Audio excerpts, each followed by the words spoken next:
If you have all the right tools, there are very few parts to a car that are truly irreversible, and that tends to include roll cages if you want to go from a race car back to a street car. Unless you take your car to RS Motorsport, in which case that cage is kind of forever. It would take a ton of work to cut it out, and I'm going to show you why. This is the best a cage can get. So let's load the car up. We're heading to Sacramento. Let's change the Ferrari forever. 400 miles north of the StanceWorks headquarters in Rancho Cordova, California, lies RS Motorsport. With nondescript signage, it is nestled within an industrial complex, and if you didn't know about it, you'd likely never know that it was there. Despite the outward appearance of doors that remain shut 7 days a week, Riley Stair is inside 18 hours a day working diligently to perfect his craft. Among a few other details, the Ferrari is here for a roll cage.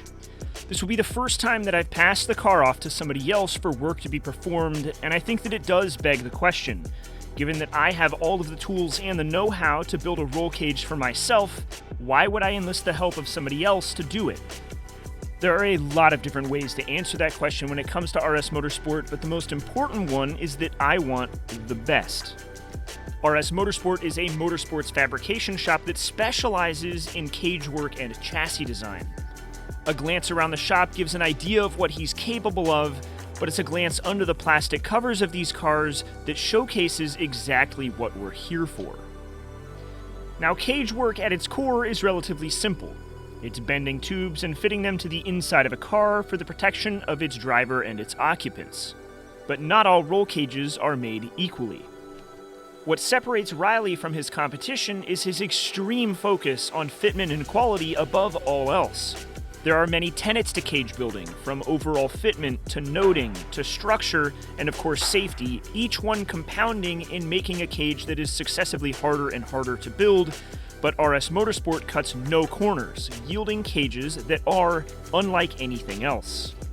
But such an extraordinary claim does require extraordinary evidence, so let's take a step back and start at the beginning of RS Motorsport. Riley may not look familiar to you. He's not one to spend time in front of the camera, but his Trans Am, on the other hand, probably rings a bell. It set the world ablaze when he debuted it at SEMA in 2018, and then doubled down by amassing nearly 3.5 million views on his Hoonigan build breakdown. That was followed by a video with Donut Media, and then with the legendary Larry Chen, a sort of who's who of big names in the world of automotive content. But as cool as YouTube views are, those pale in comparison to the fact that this car has been immortalized by Hot Wheels forever as a real deal toy that can be bought at any store across America.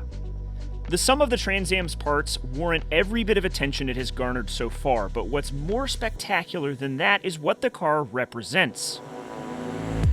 Riley's Trans Am was not built in a shop that resembles a space-age laboratory, nor was it built in a race shop with every tool at his disposal.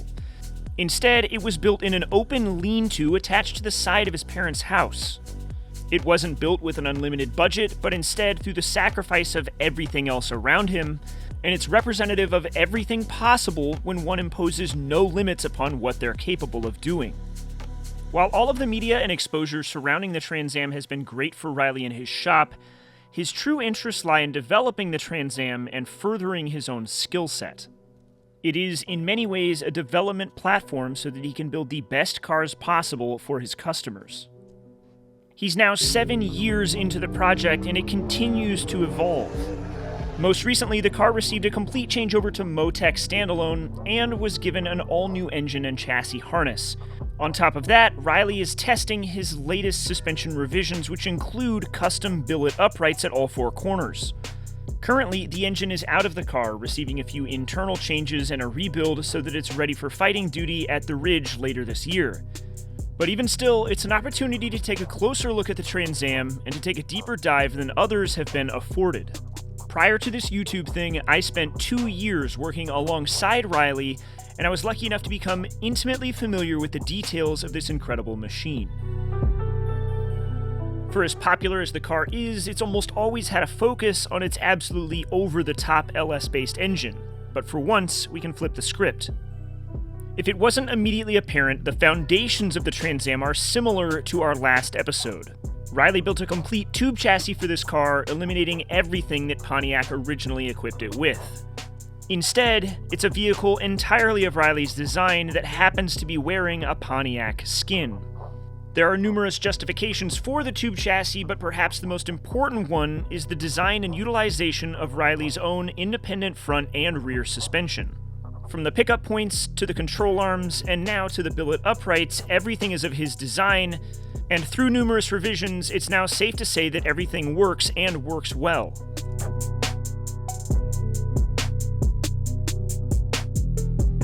With the beautiful Panasport C8s removed for transport, we get a good look at the recent addition of absolutely massive AP brakes pulled from a NASCAR Cup Series car. Travel of all of these components is managed through push rods that actuate inboard mounted Öhlins coilovers. In the front, the coilovers are buried within the componentry of the engine, but out back, they're on display, along with the beautiful tube work and the sheet metal work that closes out the back end. On that note, it's the sheet metal work of this car that often gets overlooked, in part thanks to the wild parts that comprise it. All 4 fender flares and the front air dam were hand-formed by Riley. Inside the car, every panel that closes out the gaps and holes between the tubes are all part of a cohesive but laborious attempt at separating the outside of the car from the inside, a requirement for competitive racing. Every aspect we've discussed of the Trans Am so far, and every aspect we have yet to discuss, are all an integral part of what RS Motorsport aims to do.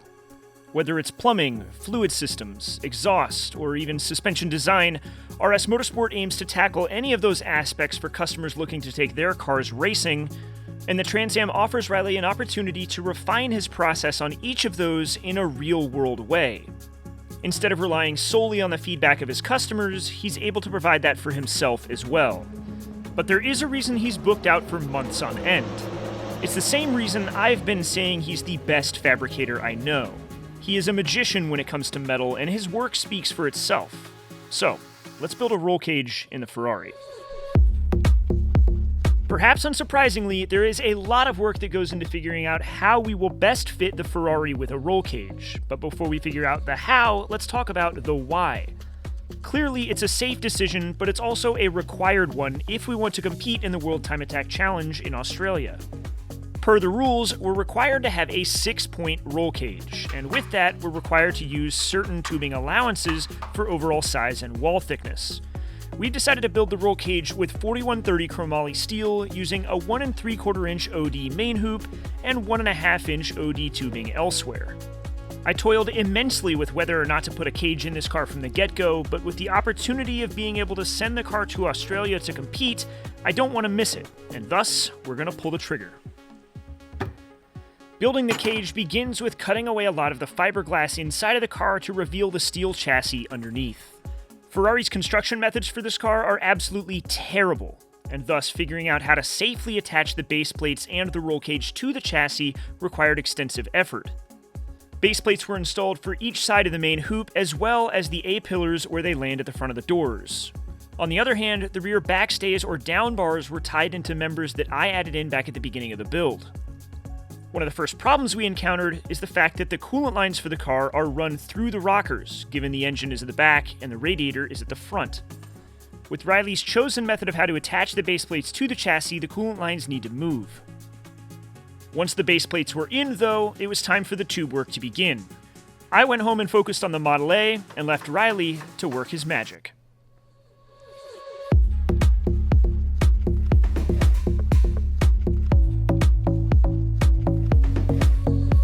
One of the core tenets of RS Motorsport is that it is a TIG-only shop, and that goes hand in hand with our choice of chromoly tubing, which is required by many sanctioning bodies to be TIG welded.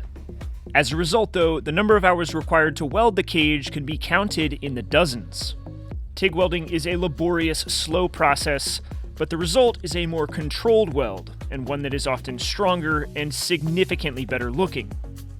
Whether he knows it or not, it was Riley that pushed me to learn how to TIG weld and to use it exclusively on the 308, but as you might guess, the speed and quality of his work vastly exceeds mine. That, of course, comes from experience, not only through building the Trans Am, but through the numerous race cars he's had a hand in the time that has followed. But nevertheless, all of the experience in the world makes no difference when it comes to the amount of effort involved in fully TIG welding a roll cage, especially in a car the size of the 308. It leads to hours spent welding on his side, on his back, on his knees, or upside down, but I think he'd agree that it is all worth the effort when you get to take a step back and look at the finished product. After fitting the Ferrari into his incredibly busy schedule, he worked diligently for 2 weeks, ultimately yielding this.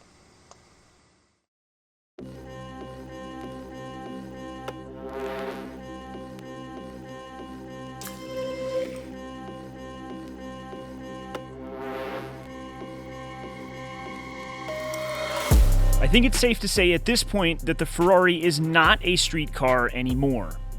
Although Riley put extensive effort into making sure there was as much room as possible remaining inside of the car, there's now 87 feet of chromoly tube crammed inside of this thing. However, nearly every single linear inch hugs the bodywork so tightly on the inside of the car that it can be welded directly to it. Gone are the days of dimple-dyed pillar gussets. Instead, the tubework is pushed to the outer limits of the inside confines of the car itself. A closer look will reveal that the tubework is stitch welded directly to the car's body every several inches. Sure, I could build a roll cage for myself, but I certainly couldn't build one like this.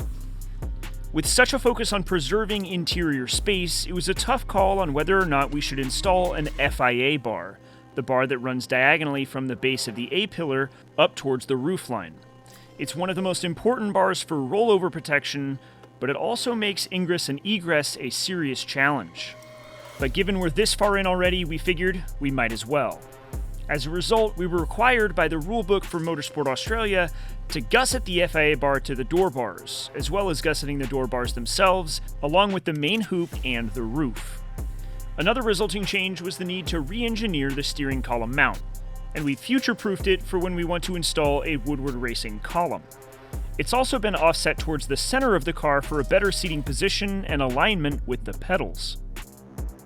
Perhaps one of the coolest touches, though, is how subtle the cage becomes when the doors are closed. Although the X is visible from the rear, the FIA bars almost disappear behind the cigarette window trim, and the rest of the cagework is tucked so tightly to the body that it's not visible without sticking your head inside of the car. In all, Riley absolutely crushed it with this cage, and it's everything that I could have hoped for and then some.